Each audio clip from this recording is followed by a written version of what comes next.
बहुत मदद मिलेगी और एक ठोस रणनीति बनाकर ही हम उस पर आगे बढ़ सकते हैं। इसीलिए ये आयोजन है। इस आयोजन के खास बात कॉन्फ्रेंस में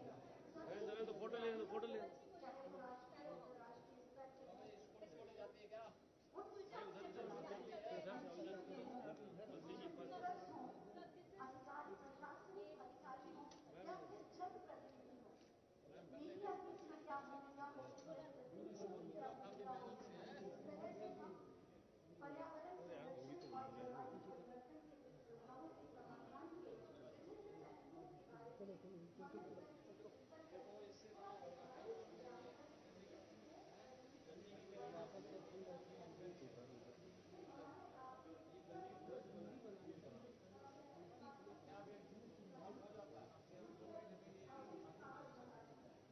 बगास में सर एक बगास के केमिकल करके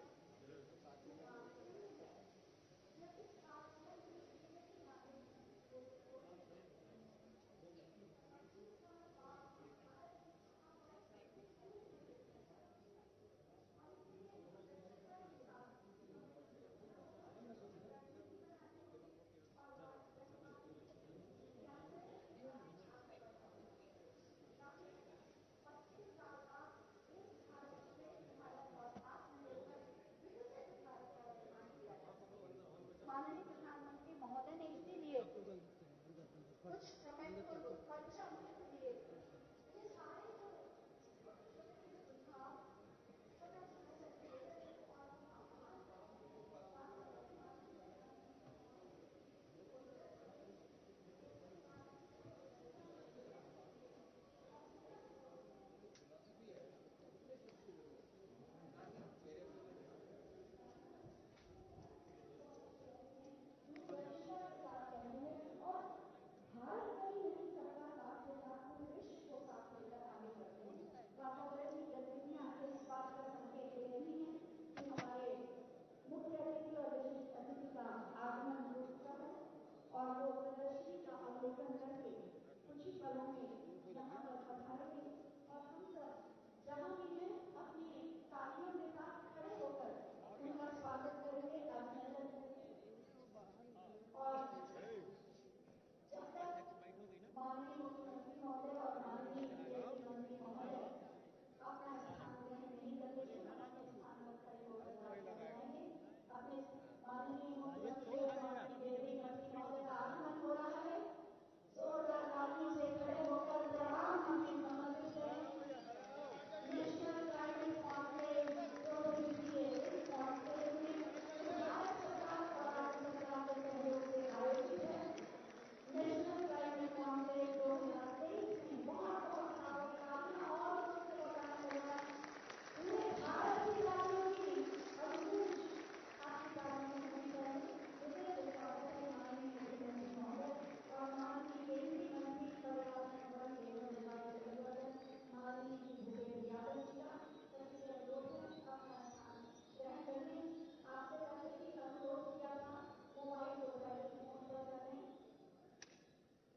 2 दिवसीय नेशनल क्लाइमेट कॉन्क्लेव 2023 के अभिनंदन करते हैं। पूरा विश्व जलवायु परिवर्तन की समस्या से चिंतित है। सौभाग्य है हमारा कि हमें माननीय प्रधानमंत्री के रूप में माननीय श्री नरेंद्र मोदी जी का साथ मिला है, जो बहुत ही संवेदनशील है और पर्यावरण के क्षेत्र में पूरे विश्व में नेतृत्व की भूमिका निभा रहे हैं। और उन्होंने पूरे विश्व से लाइफ मिशन यानी लाइफ स्टाइल फॉर एनवायरनमेंट का एक आंदोलन चलाने का आह्वान किया है और उसी की रणनीति बनाने के लिए इस नेशनल क्लाइमेट कॉन्क्लेव का आयोजन किया गया है। सबसे पहले बात है अतिथियों के स्वागत की। मैं माननीय पर्यावरण वन एवं जलवायु परिवर्तन मंत्री उत्तर प्रदेश सरकार डॉक्टर अरुण कुमार सक्सेना जी और माननीय राज्य मंत्री पर्यावरण वन एवं जलवायु परिवर्तन माननीय श्री केपी मलिक जी से अनुरोध करूंगी कि वो सम्मिलित रूप से माननीय मुख्यमंत्री महोदय का स्वागत करें, उनका अभिनंदन करें। आगे आ जाए, आगे आए। पुष्प से स्वागत, अभिनंदन। पुष्प माध्यम है आपकी भावनाओं को व्यक्त करने का, और आपकी तालियां आपके हृदय की भावनाओं को मंच तक पहुंचाती हैं।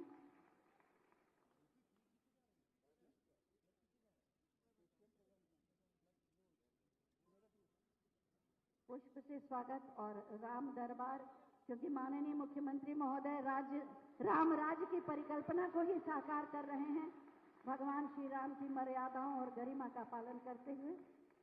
और अब हम माननीय वन मंत्री और माननीय वन राज्य मंत्री महोदय से अनुरोध करेंगे कि सम्मिलित रूप से माननीय पर्यावरण, वन एवं जलवायु परिवर्तन मंत्री भारत सरकार माननीय श्री भूपेंद्र यादव जी का भी सम्मान करें।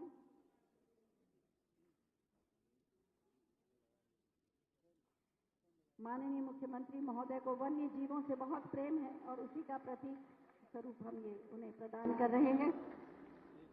बहुत बहुत धन्यवाद। और अपर मुख्य सचिव पर्यावरण, वन एवं जलवायु परिवर्तन श्री मनोज सिंह जी से हम अनुरोध करेंगे कि वो माननीय पर्यावरण, वन एवं जलवायु परिवर्तन मंत्री उत्तर प्रदेश सरकार और माननीय राज्य मंत्री महोदय का भी स्वागत और अभिनंदन करें। माननीय मंत्री महोदय, आपका स्वागत। आपकी तालियां आपकी भावनाओं को मंच तक पहुंचाएंगी। और माननीय राज्य मंत्री माननीय श्री के.पी. मलिक जी का भी स्वागत और अभिनंदन।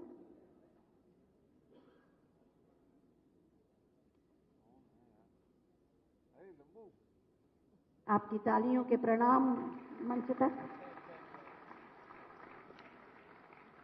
और अब मैं सचिव पर्यावरण, वन एवं जलवायु परिवर्तन श्री आशीष तिवारी जी से अनुरोध करूंगी कि मंचासीन शेष अतिथियों का वो स्वागत करें। माननीय मुख्यमंत्री महोदय ने पर्यावरण संरक्षण के लिए और जलवायु परिवर्तन के दुष्प्रभावों से निपटने के लिए एक कार्य योजना बनाई है, जिसके तहत निरंतर गति के साथ कार्य किया जा रहा है। पिछले 5 वर्षों में 100 करोड़ पौधों का रोपण किया जा चुका है। अमृत सरोवरों का निर्माण हो रहा है। नवीकरणीय ऊर्जा और हरित ऊर्जा को बल दिया जा रहा है। इलेक्ट्रिक वाहनों की शुरुआत की जा रही है। ऐसे बहुत से प्रयास हो रहे हैं जिससे हम पर्यावरण संरक्षण कर पाए। और आप लखनऊ में आए होंगे तो आपने देखा होगा कि यहाँ की वायु कितनी स्वच्छ है। ये सब माननीय मुख्यमंत्री महोदय की प्रेरणा, उनके कुशल मार्गदर्शन से ही संभव हुआ है। और जो संकल्प है माननीय प्रधानमंत्री महोदय का लाइफ स्टाइल फॉर एनवायरनमेंट, इसके क्रियान्वयन के लिए भी माननीय मुख्यमंत्री महोदय मार्गदर्शन दे रहे हैं। और निश्चित रूप से उत्तर प्रदेश राज्य अग्रणी रूप से इसके क्रियान्वयन में सफल होगा। और अब मैं माननीय डॉक्टर अरुण कुमार सक्सेना जी से अनुरोध करूंगी कि वो अतिथियों का स्वागत करें।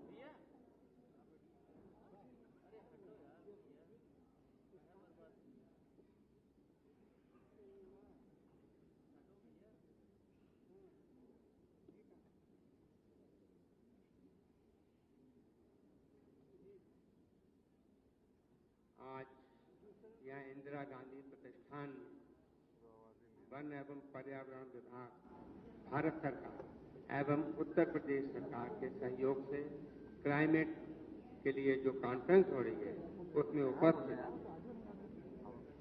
हम सब के बहुत ही सम्मानित, ओजस्वी व ऊर्जावान प्रदेश के जनता के दिलों पर राज करने वाले परम आदरणीय माननीय मुख्यमंत्री श्री योगी आदित्यनाथ जी यहाँ पर उपस्थित भारत सरकार के पर्यावरण, वन एवं जलवायु परिवर्तन मंत्री माननीय श्री भूपेंद्र यादव जी, जो बहुत ही योग्य एवं मेहनती यहाँ पर उपस्थित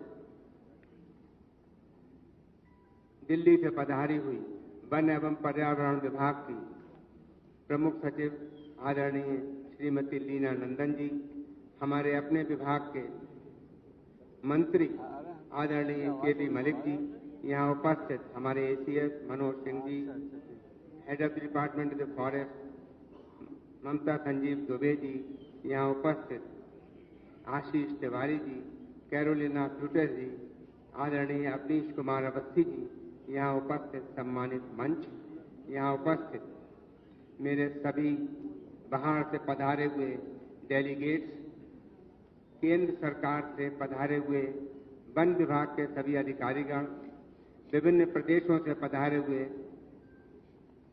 फॉरेस्ट एंड पर्यावरण विभाग के स्पेशलिस्ट, यहाँ उपस्थित सभी डेलीगेट्स, मैं आप सबका उत्तर प्रदेश वन विभाग की ओर से बहुत बहुत स्वागत करता हूँ।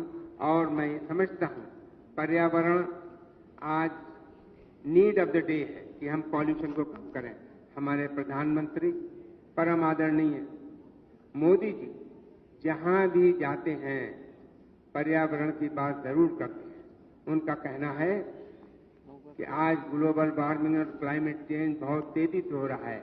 दुनिया वालों जरा सोचो, दुनिया एक है और यहाँ की भी अगर टेम्परेचर बढ़ता गया, क्लाइमेट बदलती चली गई तो कोई और प्लेनेट भी ऐसा नहीं है जहाँ इंसान रह सके। तो मैं कहूँगा वो हमेशा क्लाइमेट चेंज पे बहुत ज्यादा जोर देते हैं।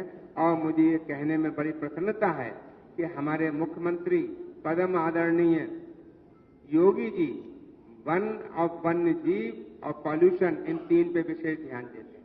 मैंने हमेशा देखा है पेड़ लगाने पे जोर, पेड़ बचाने पे जोर, वन्य जीवों का संरक्षण और पॉल्यूशन के मामले में विकास और पॉल्यूशन को दोनों में बैलेंस रखने का हमारे मुख्यमंत्री योगी जी हमेशा प्रयास करते हैं। विकास होना चाहिए लेकिन पर्यावरण का भी ख्याल रखा जाना चाहिए। और मैं आज यही कहूंगा कि हम लोगों को आज ये जो कॉन्फ्रेंस आ रही है, ये हमें जो कॉन्फ्रेंस हो रही है, ये हमें ऐसा रास्ता दिखाएगी ताकि हम उत्तर प्रदेश में बेहतर काम कर सकें। उत्तर प्रदेश को पर्यावरण के मामले में और ज्यादा बेहतर प्रदेश बना सकें। इस समय भी हमारे यहाँ काम काफी हो रहा है। हमारे प्रधानमंत्री जी ने जो पंचामृत दिया है उसकी तरफ हम लोग तेजी से बढ़ रहे हैं। लाइफ को हम लोग तेजी से लोगों को कॉन्शियस कर रहे हैं, खासतौर से यूथ को। इन्हीं शब्दों के साथ मैं आप सबका यहाँ बहुत बहुत स्वागत करता हूँ, आपका अभिनंदन करता हूँ, आपका वंदन करता हूँ। विशेषकर हमारे मुख्यमंत्री आदरणीय योगी जी जिन्होंने अपना समय दिया, हमारे मुख्य अतिथि, हमारे विशिष्ट अतिथि आदरणीय भूपेंद्र जी यहाँ पधारे हुए केंद्र एवं प्रदेश सरकार के सभी अधिकारीगण और डेलीगेट, मैं आपका पुनः बहुत बहुत स्वागत करता हूँ। धन्यवाद।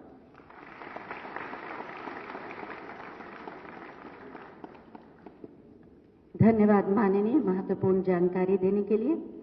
पर्यावरण, वन एवं जलवायु परिवर्तन विभाग उत्तर प्रदेश द्वारा अपने विभिन्न कार्यक्रमों और योजनाओं के बारे में कुछ पुस्तिकाएं प्रकाशित की गई हैं। आज उसका विमोचन किया जाएगा।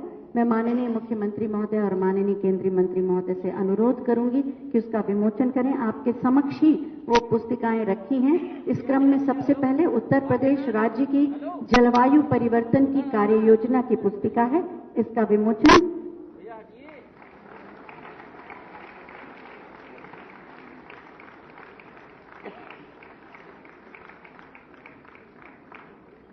और इसके बाद चूंकि ये कार्बन न्यूट्रल इवेंट है तो इसके फ्लायर का भी विमोचन आपके समक्ष ही रखा गया है। कार्बन न्यूट्रल इवेंट, ये जो आयोजन हो रहा है ये कार्बन उत्सर्जन के अवशोषण को पूरी तरह से खत्म कर रहा है और इसीलिए ये कार्बन न्यूट्रल इवेंट है। इसके फ्लायर का विमोचन हो रहा है।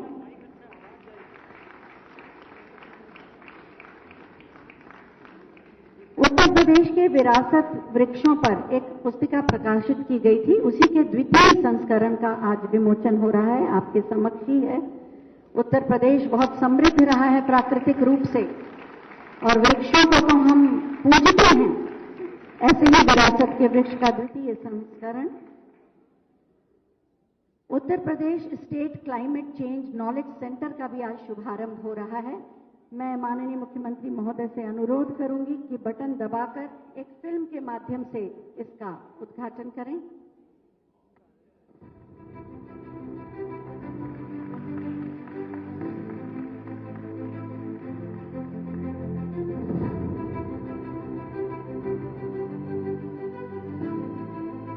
इस दिशा में जितने भी शोध किए गए वो सब यहाँ संकलित होंगे, जिससे आगे शोधार्थी यहाँ से फायदा उठा सकें और जन जागरूकता अभियान चलाने में भी यहाँ पर सिर्फ सूचनाओं को लिया जा सके, एक महत्वपूर्ण शुरुआत है इस नॉलेज सेंटर के माध्यम से।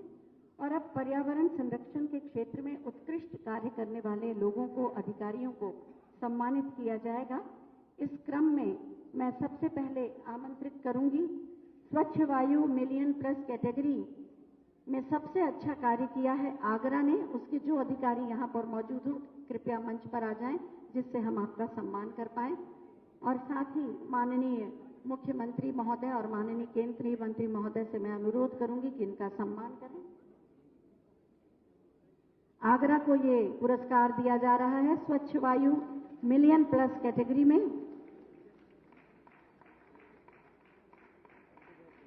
तालियां तो पूरे सभागार से बजनी चाहिए। नॉन अटेनमेंट शहरों की श्रेणी में स्वच्छ वायु के क्षेत्र में उत्कृष्ट कार्य करने का पुरस्कार गोरखपुर को मिल रहा है। जो भी अधिकारी आए हों वो ये पुरस्कार ग्रहण करें। तालियां ऐसे बजनी चाहिए कि पूरे भारत के लोग अपनी शुभकामनाएं दे रहे हैं।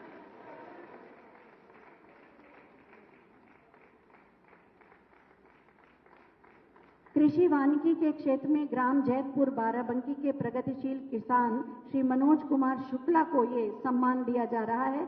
20,000 पौधों का रोपण इन्होंने किया। श्री मनोज कुमार शुक्ला जी कृषि वानिकी के लिए।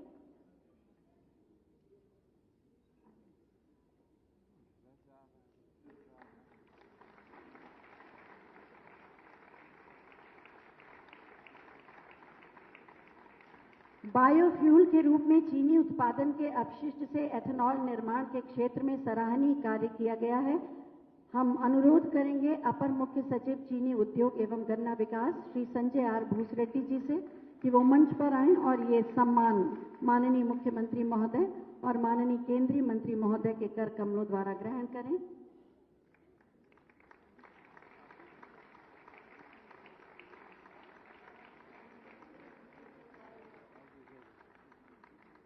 बहुत बहुत धन्यवाद माननीय आपका।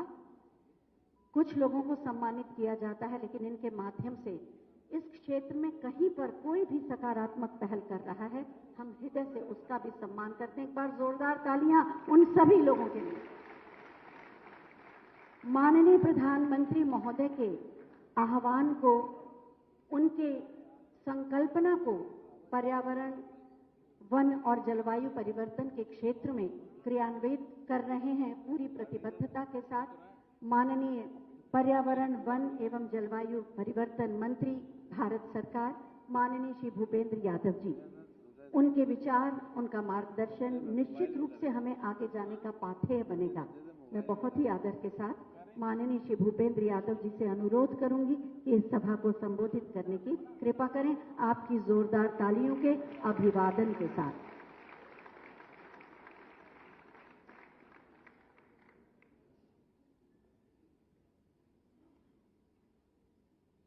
उत्तर प्रदेश में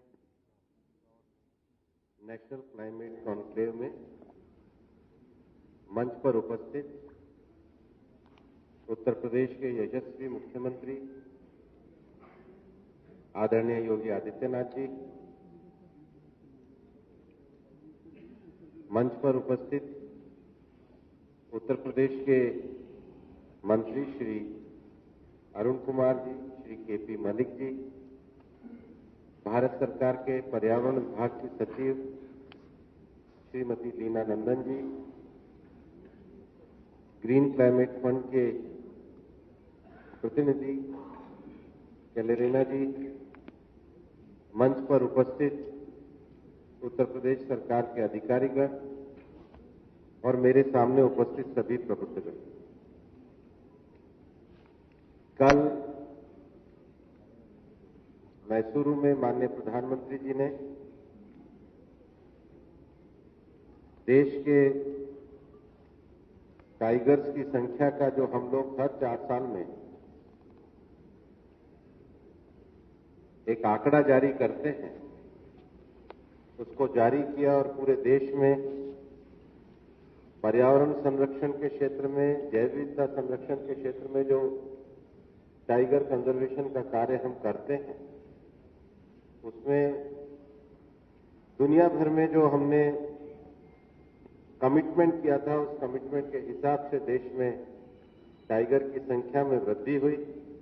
और मुझे बताते हुए खुशी है कि उत्तर प्रदेश में जो हमारा शिवालिक गंगा का जो क्षेत्र है, जिसमें टाइगर रिजर्व आते हैं, पिछले ही वर्ष माननीय मुख्यमंत्री जी के बहुत सक्रिय और एक प्रकृति और पर्यावरण प्रेमी के नाते उनके जो एक्शन है, उसके नाते पिछले वर्ष हमने एक टाइगर रिजर्व रानीपुर को देश के टाइगर रिजर्व में जोड़ा। उत्तर प्रदेश में अब ये संख्या बढ़कर के 3 हो गई है, दुधवा, पीलीभीत और रानीपुर। और माननीय मुख्यमंत्री जी का आग्रह है कि चौथी और टाइगर सेंचुरी के लिए उनका प्रस्ताव है। लेकिन मुझे बताते हुए खुशी है कि ये जो गंगा और शिवालिक क्षेत्र के जो टाइगर रिजर्व हैं, इनकी भी जो संख्या 2018 में 646 थी, वो बढ़कर के 804 हो गई है। इसके लिए उत्तर प्रदेश सरकार, यहाँ के अधिकारी और माननीय मुख्यमंत्री जी को भी बहुत बहुत अभिनंदन और बधाई। आज जो क्लाइमेट कॉन्क्लेव 2 दिन की हमारी हो रही है, हम उन किन पर्यावरणीय एक्शंस को आगे बढ़ाएं जिसके कारण हमारे भविष्य के ईंधन के क्षेत्र में और अन्य वैकल्पिक क्षेत्रों में बढ़ावा किया जा सके। और इसलिए मैं अपनी बात शुरू करूं इससे पहले मैं उत्तर प्रदेश सरकार और माननीय मुख्यमंत्री जी को बधाई देना चाहूंगा कि इस क्षेत्र में विशेष रूप से एथेनॉल के क्षेत्र में जो उत्पादन है, उत्पादकता की दृष्टि से और आगे बढ़ने की दृष्टि से उत्तर प्रदेश देश का नंबर 1 राज्य बना है।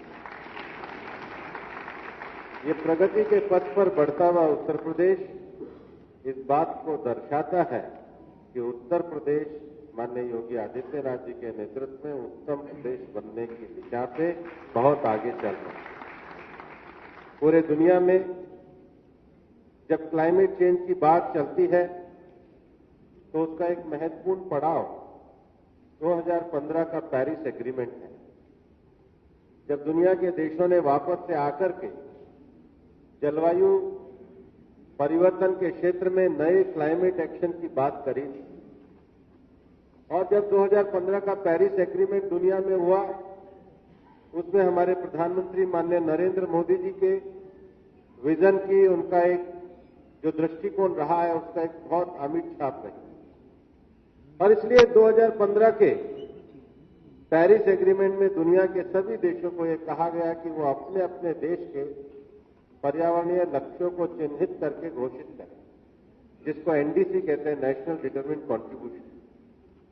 2015 में भारत ने भी अपने 8 एनडीसी दुनिया के सामने प्रस्तुत करे, जिसमें 3 हमारे क्वांटिटेटिव थे और 5 हमारे क्वालिटेटिव थे।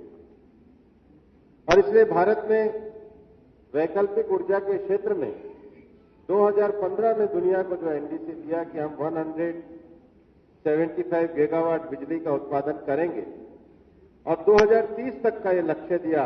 लेकिन भारत माननीय प्रधानमंत्री जी के इतने संकल्पवान नेतृत्व के अंतर्गत था कि 2015 के बाद जब हमने 2022 में शर्म शेख में अपने रिवाइज एनडीसी दिए, तो भारत ने लक्ष्य समय से 9 साल पहले पूरा प्राप्त किया। 2030 के लक्ष्य को 2021 में प्राप्त किया। दूसरा, पर्यावरण के क्षेत्र में जो कार्बन एमिशन होता है, उसकी जो कार्बन एमिशन की इंटेंसिटी है, उसके लिए भी भारत ने जो लक्ष्य किया, उसको भी समय से 9 साल पहले प्राप्त किया। और न केवल इस लक्ष्य को प्राप्त किया, ग्लासगो में जब दुनिया के सारे देश जलवायु परिवर्तन पे बातचीत करने के लिए आए, तो माननीय प्रधानमंत्री जी ने न केवल पंचामृत का लक्ष्य दुनिया के सामने दिया, मिशन लाइफ को भी दुनिया के सामने दिया। मिशन लाइफ का अर्थ है एनवायरमेंट फ्रेंडली लाइफस्टाइल। और भारत ने पूरी दुनिया के सामने अपनी जीवन पद्धति से विषय रखा है कि दुनिया में बढ़ते हुए तापमान के संकट से अगर निकला जा सकता है, तो सरकारों की पॉलिसी के साथ साथ सामाजिक संस्थाओं को और व्यक्तियों को अपने व्यक्तिगत व्यवहार में भी सस्टेनेबल लाइफस्टाइल का प्रयोग करना चाहिए।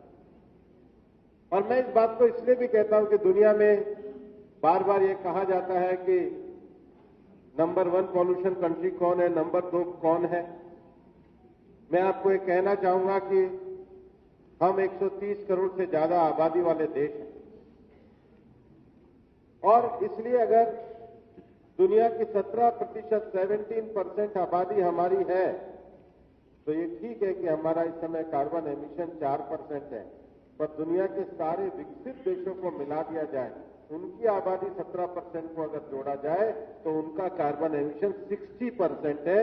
Per capita consumption, per capita हमारा जो एमिशन भारत का दुनिया में सबसे कम है, जो हमारी एनवायरमेंट फ्रेंडली लाइफस्टाइल को बताता है। और इसलिए हम आज बड़े विश्वास के साथ कह सकते हैं कि माननीय प्रधानमंत्री नरेंद्र मोदी जी के नेतृत्व में भारत ने दुनिया में क्लाइमेट एक्शन लीडर के रूप में स्थान लिया है। बहुत जगह पे ये विषय चलते हैं, संगोष्ठियां चलती हैं, विषयों को रखा जाता है, लेकिन माननीय प्रधानमंत्री जी के नेतृत्व में भारत ने दुनिया में केवल क्लाइमेट डायलॉग नहीं, क्लाइमेट एक्शन के ऊपर काम किया। यही कारण है कि 2015 में पेरिस एग्रीमेंट के बाद भारत ने फ्रांस के साथ मिलकर इंटरनेशनल सोलर अलायंस बनाया। दुनिया में सबसे ज्यादा वैकल्पिक ऊर्जा के लिए सौर ऊर्जा का एक प्रमुख स्थान है। आज दुनिया के 137 से ज्यादा देश इंटरनेशनल सोलर अलायंस के सदस्य हैं और उसका हेडक्वार्टर भी भारत के अंतर्गत गुड़गांव में बनाया गया है। आज भारत दुनिया में इंटरनेशनल सोलर अलायंस में एक उदाहरण बन के आगे गया और इसलिए ग्लासगो में जब माननीय प्रधानमंत्री जी ने कहा कि भविष्य में हमें 1 सन 1 वर्ल्ड और 1 अर्थ के से आगे जाना पड़ेगा, तो लोगों को लगा ये कैसे हो सकता है। धरती पे एक तरफ जब सूरज का उजाला होता है तो दूसरी तरफ अंधेरा होता है, ये ट्रांसमिशन कैसे हो सकता है। लेकिन आपने देखा होगा इस बार का जब केंद्र सरकार का बजट आया तो भारत सरकार ने इस ट्रांसमिशन के लिए लद्दाख से लेकर हरियाणा तक 19,700 करोड़ रुपए का फंड अलॉट किया है। भारत इसमें अग्रणी भूमिका के रूप में आगे बढ़ने जा रहा है। दूसरा, जलवायु परिवर्तन के जो सबसे बड़ा संकट है वो मौसम परिवर्तन के कारण सूखा है, मौसम परिवर्तन के कारण बाढ़ है, मौसम परिवर्तन के कारण हमारे समुद्री क्षेत्रों में आने वाले तूफान है। और पिछले वर्षों में हमने देखा है कि भारत के पूर्वी भाग में बंगाल और उड़ीसा साइड में हमने आम्फान के तूफान को देखा था और भारत के पश्चिमी भाग में हमने साउथ के जैसे तूफान को भी देखा था। और इसके लिए इंफ्रास्ट्रक्चर बहुत सही तरीके से बनना चाहिए और भारत ने दुनिया में जो दूसरा विषय है वो CDRI, coalition for disaster resilience infrastructure बनाया। और coalition for disaster resilience infrastructure में जब ग्लासगो में हम माननीय प्रधानमंत्री जी के साथ थे तो माननीय प्रधानमंत्री जी की पहल पर दुनिया के जो छोटे देश हैं, जहां पे फिजी है, सूरीनाम है, गुयाना है, उनको उनके यहां जो तूफान आएंगे इसके लिए जो एक्सेस करने के लिए जो सहायता देनी है, भारत ने अपने जो हमारे उपग्रह है उसके माध्यम से भारत ने उस सहायता आइरिस करके संस्थान बनाकर दुनिया में क्लाइमेट एक्शन के लिए हम कैसे रह सकते हैं वो करने का कार्य किया। और इसलिए इस बार भी जब दुनिया में वार्ता चली कि दुनिया के सब लोगों को एक ये भी राइट होना चाहिए जिसको अर्ली वार्निंग सिस्टम कहते हैं कि कब बाढ़ आने वाली है, ये सब वही देश दे सकते हैं जिनके पास ये ताकत और ये संभावना है। भारत ने वो संभावना माननीय प्रधानमंत्री जी के नेतृत्व में उत्कृष्टता के साथ उसको आगे बढ़ाया है और अर्ली वार्निंग सिस्टम का एक्सेस होने से हम बहुत सारे पर्यावरणीय संकट और जो पर्यावरण से होने वाले जो आगामी सूचना है उसके माध्यम से लोगों के जीवन की रक्षा कर सकते हैं। एक और तीसरा विषय है, विशेष रूप से इंडस्ट्रियल सेक्टर में जो ज्यादा कार्बन उत्सर्जन करने वाली यूनिट्स हैं, चाहे वो ट्रांसपोर्ट हो, चाहे वो सीमेंट क्षेत्र हो, चाहे वो स्टील क्षेत्र हो, उन सारे क्षेत्रों में भारत ने स्वीडन के साथ मिलकर एक climate action group led IT करके बनाया। हम कैसे ट्रांसफॉर्म कर सकते हैं इंडस्ट्रियल पॉल्यूशन को। और इसलिए इतना ही नहीं, मुझे आज आपके सामने बताते हुए गर्व और खुशी भी है कि केवल पर्यावरण में क्लाइमेट एक्शन तो विषय है ही है, क्लाइमेट एक्शन के साथ हम अपनी धरती की जैव विविधता को, धरती के वनों के संरक्षण को, धरती के जल के संरक्षण को, इस इकोलॉजिकल हार्मनी को कैसे स्थापित करें, कल माननीय प्रधानमंत्री जी के द्वारा एक और बड़ा क्लाइमेट एक्शन प्रोग्राम जो दुनिया के 97 देशों में, जो बिग कैट जिसको हम कहते हैं, जहां पर जैव विविधता की संपन्नता होती है, ऐसे क्षेत्र में वो रहते हैं, उसके लिए एक बिग कैट अलायंस बनाने की भी बड़ी घोषणा भारत ने जैव विविधता संरक्षण में माननीय प्रधानमंत्री जी ने कल बेंगलोर के अंतर्गत की। ये इस बात को दर्शाता है कि दुनिया में आने वाले समय में पर्यावरण के जो 3 बड़े संकट हैं, पहला, पर्यावरण का पहला संकट है कि जो ऊर्जा का हम उत्पादन करते हैं उसमें अगर कार्बन ज्यादा निकलता है तो धरती का तापमान बढ़ने वाला है, और धरती का तापमान बढ़ने से समय चक्र में परिवर्तन आने वाला है। इसलिए दुनिया भर में कहा जाता है कि अब जो तापमान है हम अपने औद्योगिक उत्पादन से 1.5% से कम रखेंगे, और इसलिए दुनिया के सब देशों ने इसके लिए नेट जीरो की बात करी। केवल 59 देशों ने नेट जीरो का ये सबमिशन डॉक्यूमेंट दिया है, और मुझे बताते हुए खुशी है कि शर्म एल शेख में जब दुनिया हुई तो 2070 का नेट जीरो का कार्यक्रम ये भारत ने दुनिया के सामने उन चुनिंदा देशों में रखा। मैं ये भी बताना चाहूंगा, दूसरा जो बड़ा संकट है वो जैव विविधता का संकट है। हमारी बायोडायवर्सिटी लॉस को बचाने के लिए इस बार के बजट में भी आपने देखा होगा कि 2 बड़े कार्यक्रम इस बजट में, केंद्रीय बजट में दिए गए। पहला, प्रणाम के नाम से नेचुरल फार्मिंग को बढ़ावा देने के लिए माननीय प्रधानमंत्री जी द्वारा दिया गया, और दूसरा, हमारे देश में उत्तर प्रदेश में भी माननीय मुख्यमंत्री जी ने अमृत सरोवर का कार्य किया, जल संरक्षण का कार्य किया, केंद्र स्तर पर भी किया। हमने हमारे देश की 75 झीलों को रामासर साइट्स का दर्जा दिलाया, और इसलिए जल संरक्षण में अमृत सरोवर और हमारे बाकी के जो समुद्री क्षेत्र है वहां मिष्टी के नाम से इस बार के बजट में घोषणा की ताकि मैंग्रोव का प्लांटेशन हो सके। हम निश्चित रूप से क्लाइमेट के इन एक्शंस को जन जन तक ले जाने के लिए भारत सरकार और उत्तर प्रदेश सरकार पूरी तरीके से प्रतिबद्ध है। यही कारण है कि फ्यूचरिस्टिक विषय को देखते हुए केंद्र सरकार के द्वारा green credit programme, green bond programme और इलेक्ट्रिक व्हीकल और बाकी जो वैकल्पिक ऊर्जा है उसको बढ़ाने के लिए बड़े प्रावधान किए गए। और दुनिया में आने वाले समय में क्लाइमेट चेंज के साथ क्लाइमेट जस्टिस भी हमको देना होगा। क्लाइमेट जस्टिस का अर्थ यह है कि अपने सुदूर गांव में बसे हुए हर व्यक्ति के घर में उजाले का प्रकाश लाना होगा, और उस संभावना और कंजम्पशन को देखते हुए माननीय प्रधानमंत्री जी के नेतृत्व में नेशनल हाइड्रोजन मिशन को आगे बढ़ाने का काम किया गया।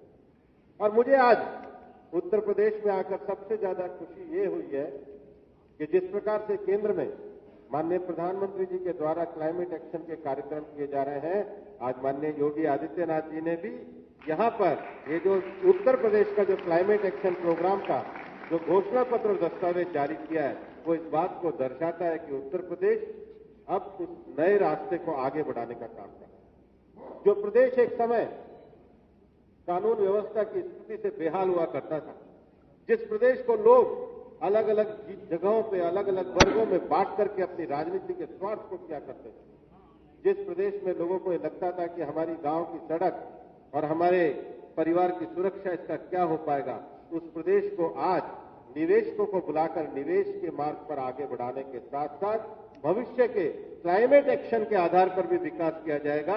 इसका डॉक्यूमेंट आज उत्तर प्रदेश सरकार ने जारी किया है।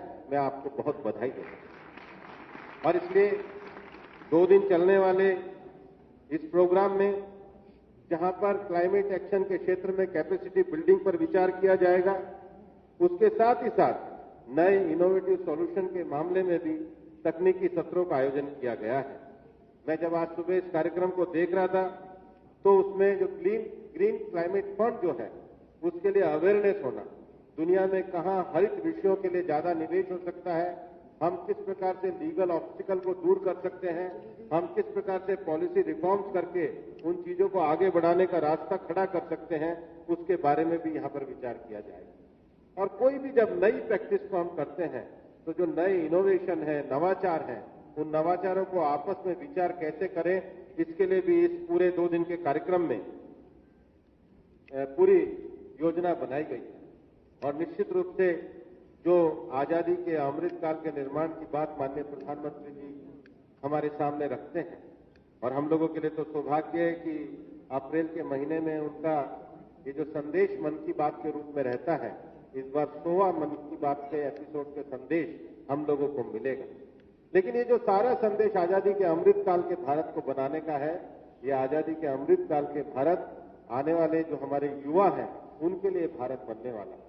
और इसलिए इस कॉन्फ्रेंस में भी यूथ अवेयरनेस के लिए एक कार्यक्रम का आयोजन किया गया है।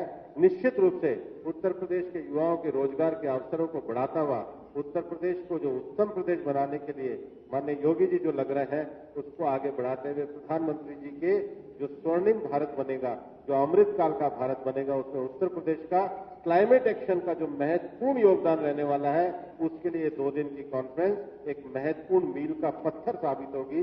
मेरी तरफ से आप सबको बहुत बहुत शुभकामनाएं। जय हिंद, जय भारत। बहुत बहुत धन्यवाद माननीय, आपके बहुमूल्य मार्गदर्शन के लिए। आपने बहुत ही विस्तार से पर्यावरण संरक्षण और जलवायु परिवर्तन की दिशा में भारत सरकार के प्रयासों और कार्यक्रमों के बारे में तथा अपनी अपेक्षाओं के बारे में हमें जानकारी दी।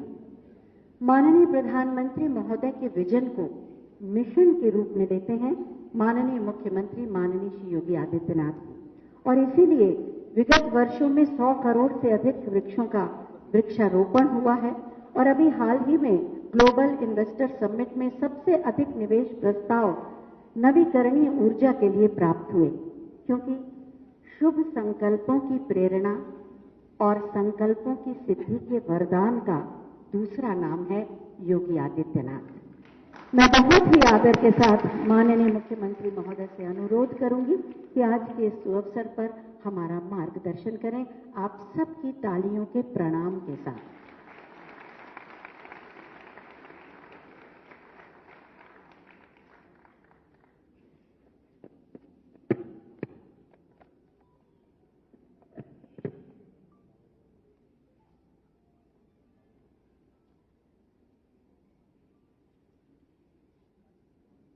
नेशनल क्लाइमेट कॉन्क्लेव 2023 के आज के संस्थापित कार्यक्रम में मंच पर उपस्थित भारत सरकार के लोकप्रिय पर्यावरण, वन और जलवायु परिवर्तन मंत्री परम सम्माननीय श्री भूपेंद्र यादव जी, प्रदेश सरकार में मेरे सहयोगी मंत्री पर्यावरण, वन, जलवायु परिवर्तन श्री डॉक्टर अरुण कुमार सक्सेना जी, विभाग के राज्य मंत्री श्री केपी मलिक जी, सचिव पर्यावरण, वन एवं जलवायु परिवर्तन भारत सरकार श्रीमती लीना नंदन जी, अपर मुख्य सचिव पर्यावरण, वन एवं जलवायु परिवर्तन उत्तर प्रदेश शासन श्री मनोज सिंह जी, आज के इस 2 दिवसीय नेशनल क्लाइमेट कॉन्क्लेव के में भाग लेने के लिए प्रदेश और देश भर से आए हुए सभी इस क्षेत्र से जुड़े हुए प्रतिनिधिगण और उपस्थित भाइयों बहनों, इस नेशनल कॉन्क्लेव में केंद्रीय मंत्री माननीय श्री भूपेंद्र यादव जी का, प्रदेश के सभी पर्यावरण प्रेमियों की ओर से हृदय से स्वागत करता हूं, अभिनंदन करता हूं। इस अवसर पर पधारे हुए आप सभी प्रतिनिधियों का भी, जिन्होंने वर्तमान की इस चुनौती को स्वीकार करते हुए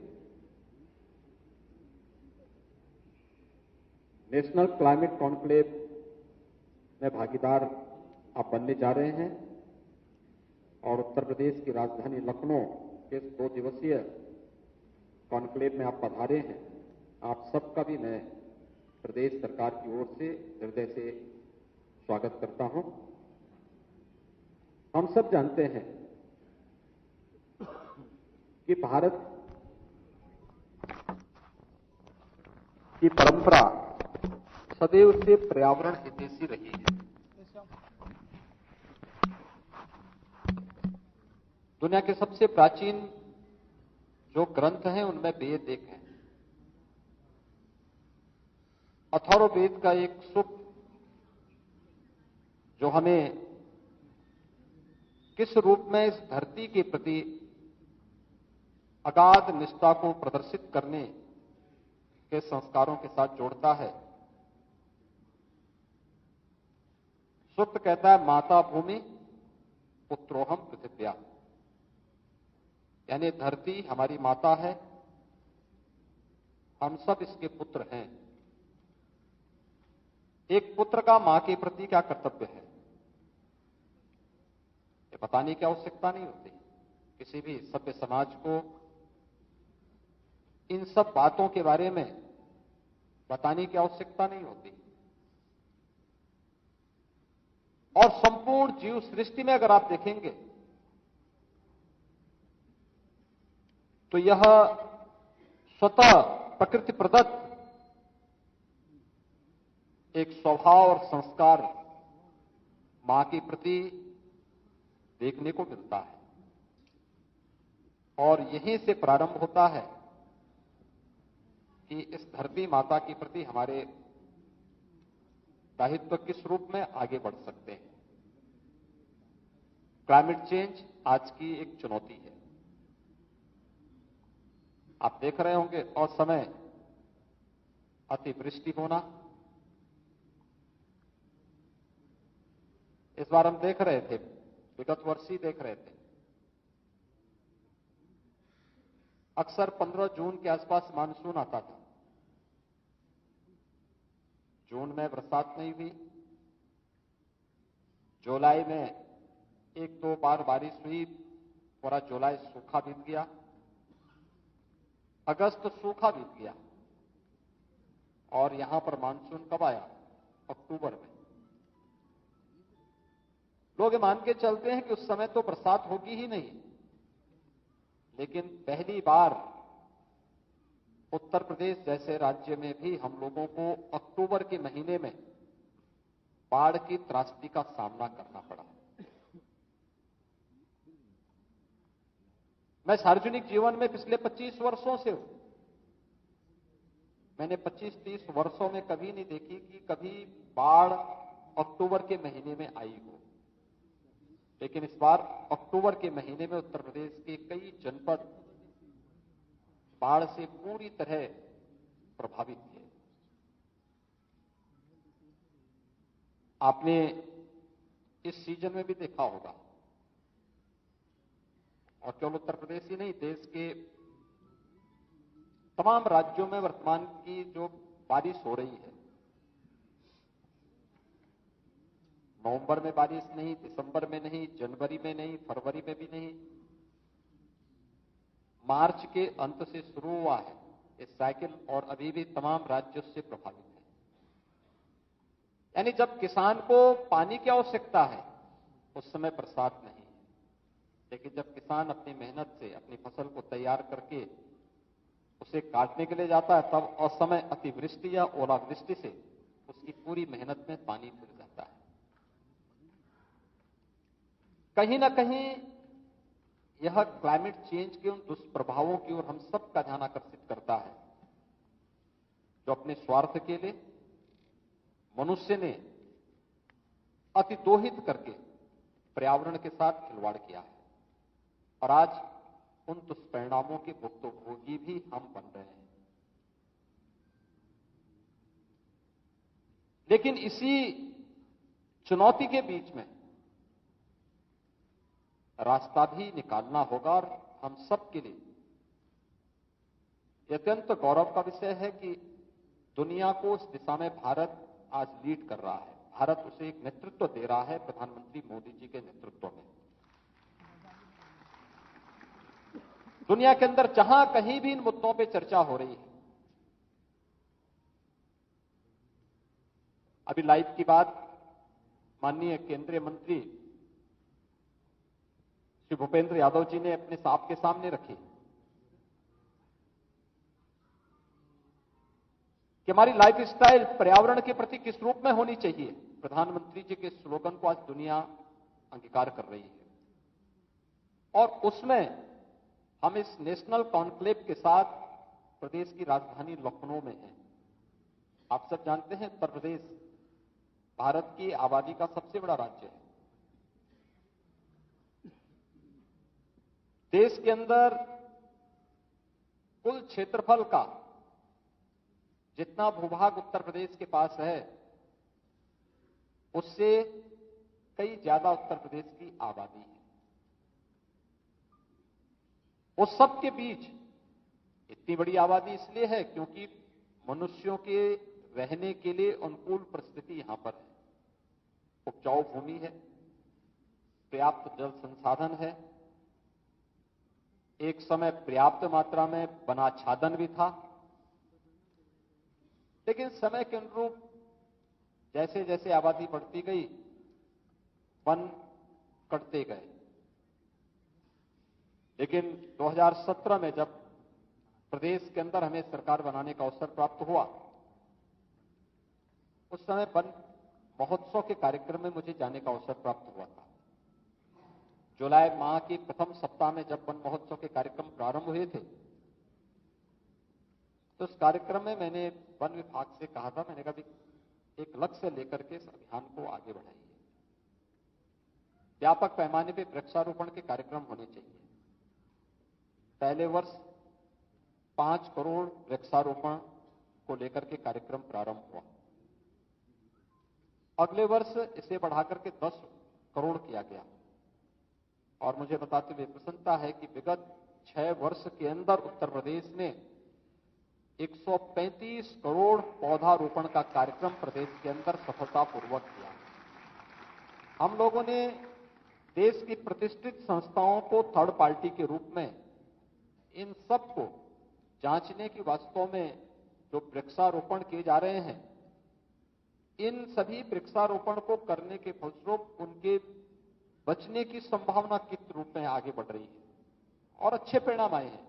इसलिए 6 वर्ष में उत्तर प्रदेश का वनाच्छादन बढ़ा भी है।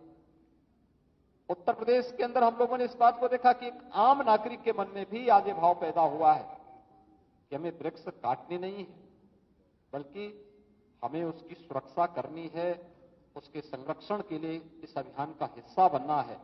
आज वह हम लोग प्रदेश के अंदर अलग अलग क्षेत्रों में जाकर के देखते हैं तो लोगों के मन में इस भाव को देख करके खुशी होती है कि कम से कम लोगों ने आज इसे अपने जीवन का हिस्सा बनाया है। दूसरा, आदरणीय प्रधानमंत्री जी ने जल संरक्षण के लिए जो अनेक अभियान देश के अंदर प्रारंभ किए, आजादी के अमृत महोत्सव कार्यक्रम में हर ग्राम पंचायत को और हर जनपद को प्रदेश के अंदर 75 तालाब बनाने का एक लक्ष्य रखा गया था, अमृत सरोवर बनाने का लक्ष्य रखा गया था। मुझे प्रसन्नता है कि उत्तर प्रदेश में अमृत सरोवर, चाहे वह ग्रामीण क्षेत्र हो या शहरी क्षेत्र, 8000 से अधिक अमृत सरोवर उत्तर प्रदेश के अंदर आजादी के अमृत महोत्सव वर्ष के अवसर पर उपलब्ध बनाने के कार्य संपन्न हुए हैं और लोगों ने बड़े उत्साह के साथ इन कार्यक्रमों में भागीदारी की। वन विभाग ने भी जल संरक्षण के लिए अनेक कार्यक्रम प्रारंभ किए, जिसमें अमृत सरोवरों के निर्माण के साथ साथ सरोवर के तटवर्ती क्षेत्रों में व्यापक पैमाने पर वृक्षारोपण के कार्यक्रम को आगे बढ़ाना। प्रदेश ने एक अभिनव कार्यक्रम और चलाया था। अक्सर होता था और मैं अक्सर इस बात को बोलता भी हूं कि पूर्वज हमारे कितने दूरदृष्टा थे। कहीं भी कोई अच्छी फलदार वृक्ष लगाते थे, सच था कि उस वृक्ष को बड़ा होने में और फलने फूलने में उसको समय लगता था, लेकिन सैकड़ों वर्षों के बाद भी वह वृक्ष आज भी फल देते हैं। मैं इस बात को देखता हूं। हमारे यहां गोरखपुर में गोरखनाथ मंदिर प्रांगण में एक आम का वृक्ष है, आज भी फल देता है। आप जब कभी बद्रीनाथ धाम गए होंगे, बद्रीनाथ धाम के जो सिद्ध योगी हैं वह योगी सुंदरनाथ जी। 1907 में योगी सुंदरनाथ जी गोरखपुर में उस वृक्ष के नीचे, उस समय गोरखपीठ में सिद्ध योगी योगीराज बाबा गंभीरनाथ जी हुआ करते थे। इन दोनों के बीच में संवाद होता है। वह वृक्ष आज भी उसका गवाह है। भारत सेवाश्रम संघ भारत के अंदर अध्यात्म और क्रांति का एक ऐसा पवित्र संगठन, आध्यात्मिक चेतना से उत्प्रोत एक ऐसी संस्था जिसके संस्थापक स्वामी प्रणवानंद जी थे। 1912 में उसी आम के वृक्ष के नीचे योगीराज बाबा गंभीरनाथ जी से स्वामी प्रणवानंद जी ने दीक्षा ली थी।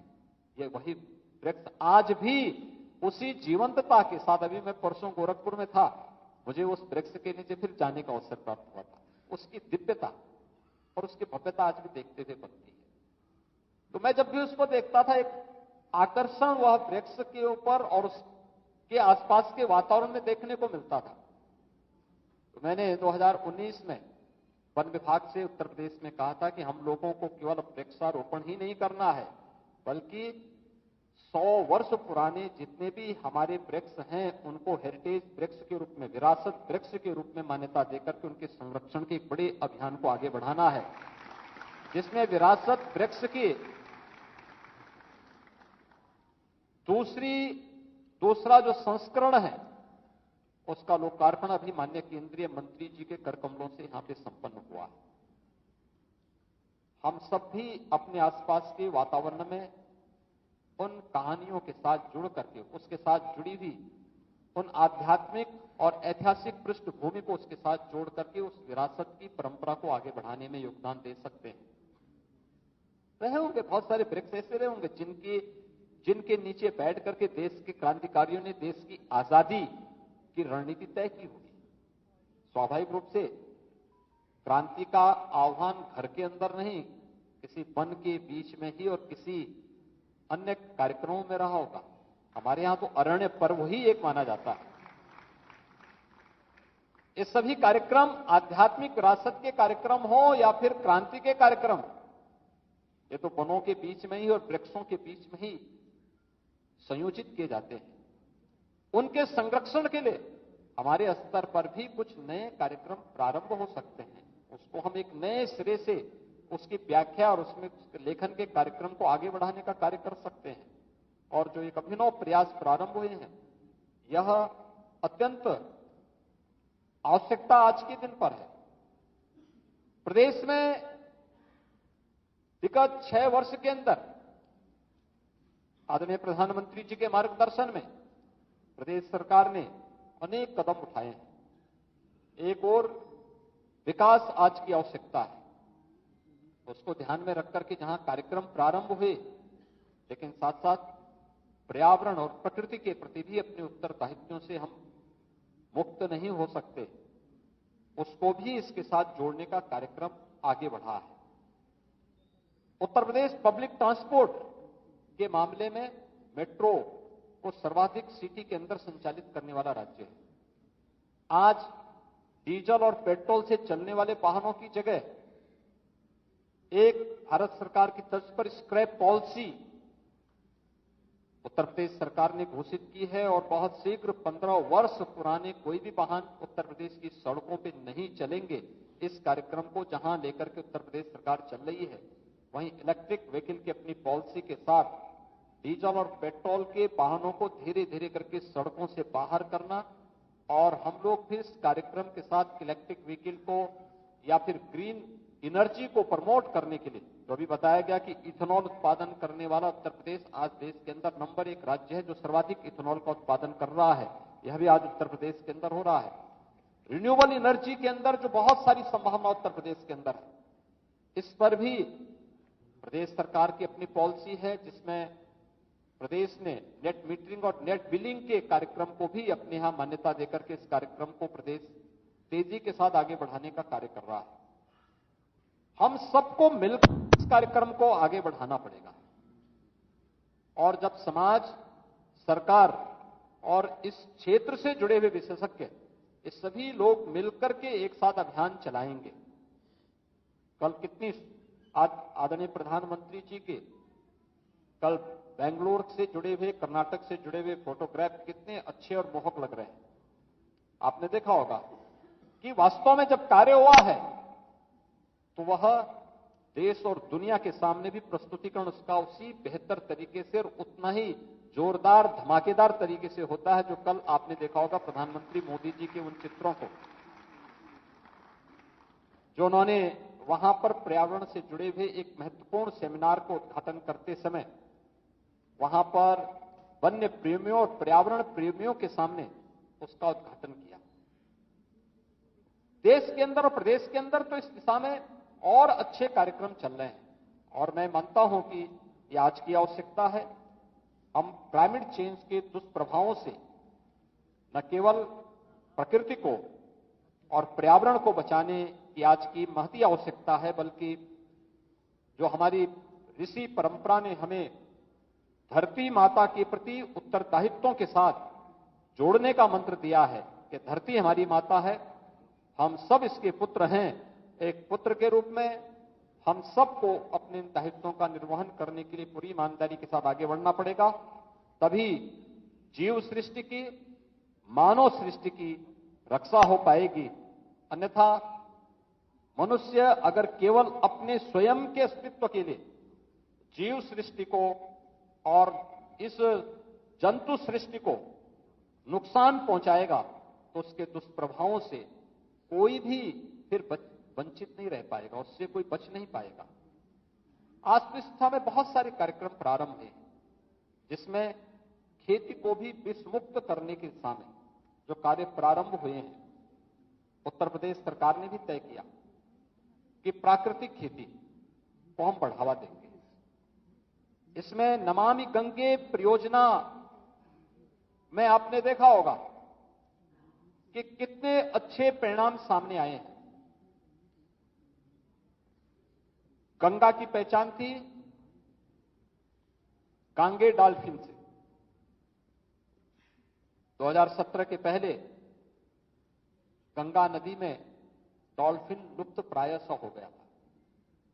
आज आप देख सकते हैं कि फिर से आपको प्रयागराज से लेकर के मिर्जापुर के बीच में, वाराणसी से लेकर के बक्सर के बीच में फिर से गांगे डॉल्फिन देखने को मिलेंगे।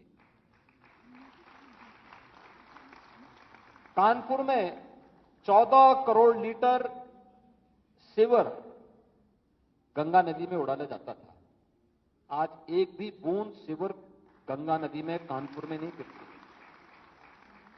तेजी के साथ नदी को किसी भी प्रकार के प्रदूषण से मुक्त करने के कार्यक्रम प्रदेश के अंदर लागू किए गए हैं। नमामि गंगे परियोजना के परिणाम आज हम सबके सामने आने प्रारंभ हुए हैं। केंद्र और राज्य सरकार जब मिलकर के इन कार्यक्रमों को आगे बढ़ा रही है और इस क्षेत्र से जुड़े हुए विशेषज्ञ भी जब इन कार्यक्रमों के साथ जुड़ेंगे तो उस परिणामों को किसी बड़े आयोजन के साथ जोड़ने में और भी आनंद की अनुभूति होती है। और 2019 का उत्तर प्रदेश का प्रयागराज कुंभ सफलता की जिन ऊंचाइयों को प्राप्त किया था उसके पीछे नमामि गंगे परियोजना की सफलता थी। आदरणीय प्रधानमंत्री जी के नेतृत्व में नमामि गंगे परियोजना पे जो कार्य हुआ था, हम उसके परिणामों की सुखद अनुभूति कर सकते हैं।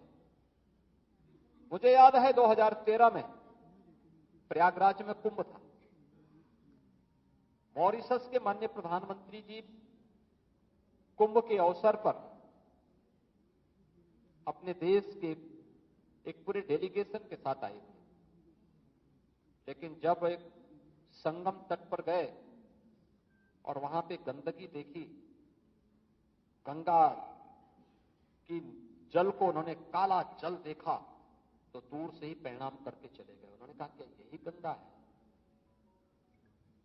संजोग ऐसा था जब प्रयागराज कुंभ 2019 में आया, उसी समय उत्तर प्रदेश में प्रवासी भारतीय दिवस का भी आयोजन वाराणसी में था। और वाराणसी में प्रवासी भारतीय दिवस के कार्यक्रम में मैंने स्वयं मॉरिशस के प्रधानमंत्री से अनुरोध किया। यदि मुझे संकोच भी हो रहा था, क्योंकि 13 में उनका अनुभव बहुत अच्छा नहीं था। उस समय उनके पिताजी वहां के प्रधानमंत्री थे, तो बहुत अच्छा नहीं था। लेकिन मैंने फिर भी साहस किया। मैंने कहा, आप यहाँ वाराणसी में आए हैं, प्रवासी भारतीय दिवस के कार्यक्रम के बाद आपको समय मिले तो आप प्रयागराज में कुंभ के आयोजन में आए तो और अच्छा होगा। तो उन्होंने हंसते हुए कहा कि मैं जरूर देखता हूं, और वह मेरे आग्रह पर प्रयागराज आए। 400 लोगों का डेलीगेशन था। हमने वहां स्नान करने के लिए आग्रह नहीं किया, लेकिन जब इस संगम पर आए, उन्होंने वहां पे लाखों लोगों को स्नान करते हुए देखा, तो उन्होंने कहा, क्या मैं भी स्नान कर सकता हूं? मैंने कहा, आप आए हैं, अगर आपको लगता है कि ये संगम स्नान करने लायक है तो अच्छा होगा। और उनके साथ 400 लोगों का डेलीगेशन था। उन्होंने अपने परिवार के साथ सभी जितने भी मॉरिशस से आए हुए लोग थे, सबने संगम में डुबकी लगाई और जल भर भर करके मॉरिशस लेकर के गए।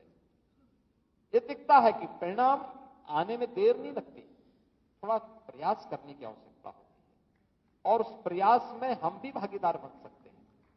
प्रकृति के प्रति, पर्यावरण के प्रति अपने उत्तरदायित्वों का निर्वहन करके हम अथर्ववेद के उस सूक्त को, जो हमें इस धरती माता के प्रति, अपने कर्तव्यों के प्रति आग्रही बनाती है, उस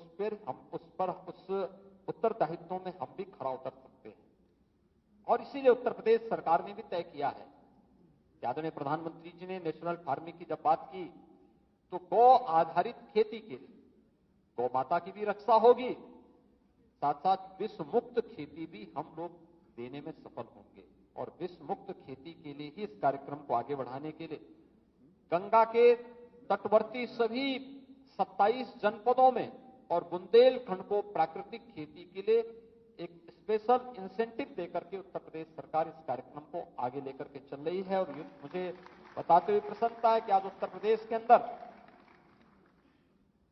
जैविक खेती और प्राकृतिक खेती, इन दोनों प्रकार की खेती को 1,30,000 हेक्टेयर भूमि में हम जैविक और प्राकृतिक खेती के कार्यक्रम को लागू कर चुके हैं, और तेजी के साथ इन कार्यक्रमों को आगे बढ़ाने का कार्य भी किया जा रहा है। अभी से हम लोगों ने तय किया है कि इस वर्ष फिर उत्तर प्रदेश सरकार वन विभाग को नोडल विभाग बनाते हुए, क्योंकि यहां पे केवल एक नोडल विभाग वन विभाग होता है, लेकिन सभी अन्य विभाग इसमें सहभागी बनते हैं। 35 करोड़ वृक्षारोपण के कार्यक्रम को लेकर के फिर हम लोग जुलाई प्रथम सप्ताह में प्रदेश के अलग अलग जनपदों में एक बृहद अभियान को आगे बढ़ाएंगे। 35 करोड़ वृक्षारोपण एक साथ एक दिन में जुलाई प्रथम सप्ताह में उत्तर प्रदेश के अंदर होगा।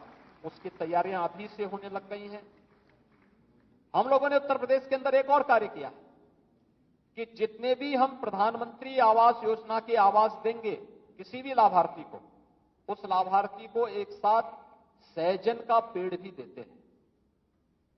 क्योंकि प्रधानमंत्री आवास प्राप्त करने वाला जो व्यक्ति होता है, स्वाभाविक रूप से आर्थिक रूप से कमजोर होगा, और जो आर्थिक रूप से कमजोर होगा वो पोषण भी वही होगा।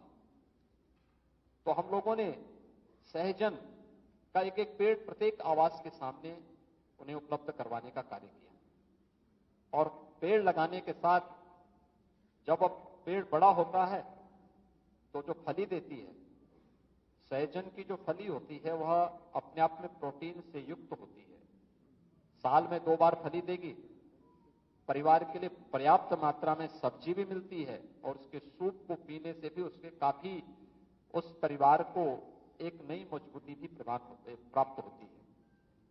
साथ साथ हर कुपोषित परिवार को हम लोग निराश्रित गो आश्रय स्थल से एक एक ब्याई हुई गाय भी उपलब्ध करवाते हैं।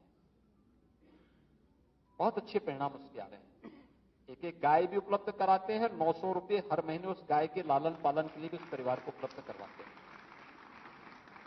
तो गाय की भी रक्षा होती है, साथ साथ परिवार कुपोषण से मुक्त भी होता है।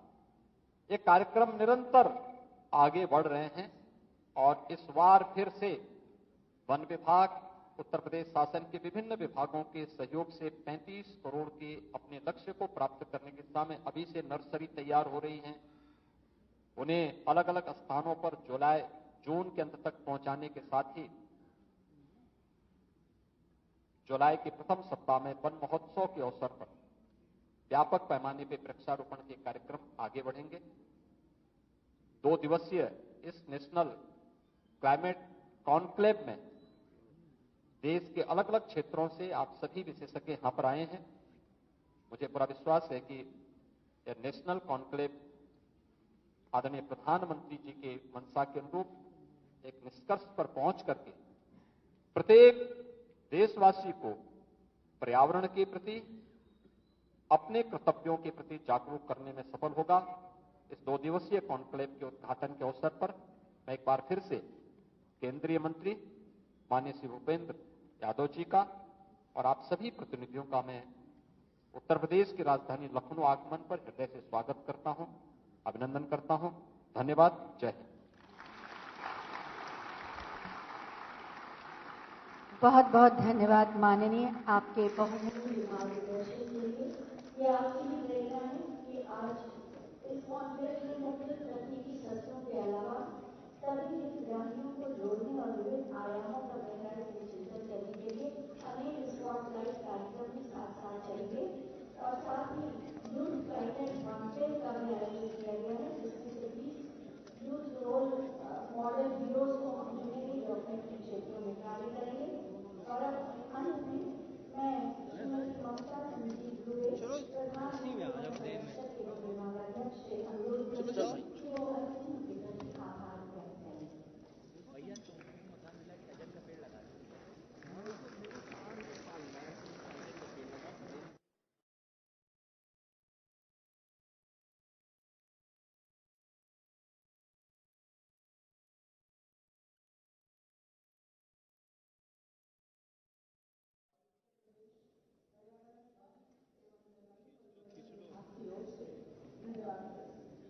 सबसे पहले मैं परम आदरणीय योगी आदित्यनाथ जी, माननीय मुख्यमंत्री उत्तर प्रदेश का आभार व्यक्त करती हूँ, जिन्होंने अपनी गरिमामयी उपस्थिति से इस कॉन्क्लेव का मान उठाया।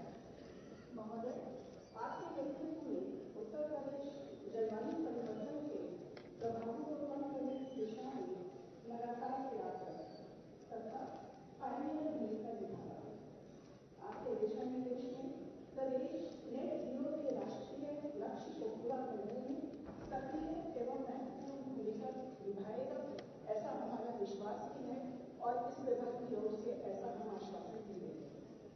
मैं परम आदरणीय श्री भूपेंद्र यादव जी, माननीय मंत्री पर्यावरण, वन एवं जलवायु परिवर्तन तथा श्रम एवं रोजगार, भारत सरकार का भी हृदय से आभार व्यक्त करती हूँ।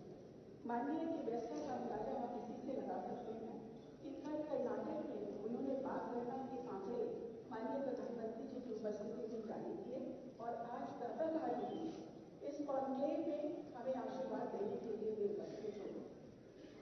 महोदय की ऊर्जा एवं पर्यावरण संरक्षण के प्रति संवेदनशीलता का ही परिणाम है कि यह सेक्टर राष्ट्रीय विमर्श के केंद्र में भी आता चला गया है और यह विभाग एक महत्वपूर्ण भूमिका निभा रहा है। आज के इस अवसर पर मैं आभार व्यक्त करती हूँ माननीय मंत्री स्वतंत्र प्रभार आदरणीय डॉक्टर अरुण कुमार सक्सेना जी का, जिनकी सतत प्रेरणा एवं ऊर्जा हमें बेहतर से बेहतर कार्य करने की दिशा में प्रेरित करती है। उनके नेतृत्व में हम जन सामान्य तक वृक्षारोपण का संदेश एवं वृक्षारोपण के कार्यक्रम को पहुंचाने में सफल रहे। मैं आभार व्यक्त करती हूँ आदरणीय श्री केपी मलिक जी, माननीय मंत्री पर्यावरण, वन एवं जलवायु परिवर्तन उत्तर प्रदेश शासन का,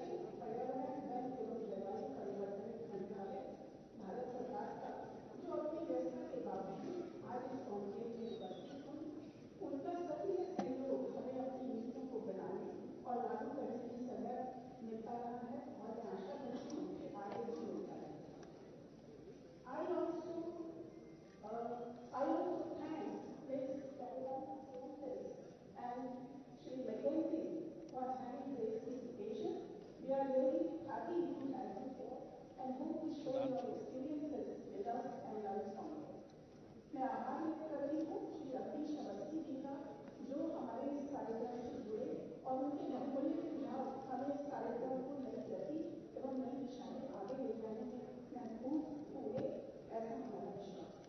मैं आभार व्यक्त करती हूँ आप सभी का जो इस संकेत में आए, सभी जिन्होंने इनाम जीते, पुरस्कार जीते, सभी विद्या विवर्ग में, सभी सिविल सोसाइटी के हमारे गणमान्य नागरिक, सभी अधिकारी जो विभिन्न प्रदेशों से आए हैं, हमारे वैज्ञानिक, हमारे बच्चे, हमारे NGO जो लगातार पर्यावरण संरक्षण, वानिकी के कार्यों तथा पर्यावरण संरक्षण में हमें सक्रिय सहयोग, बहुमूल्य सुझाव और सदैव सहायता करते रहे हैं। आज के इस अवसर पर मैं आप सभी का अभिवादन एवं धन्यवाद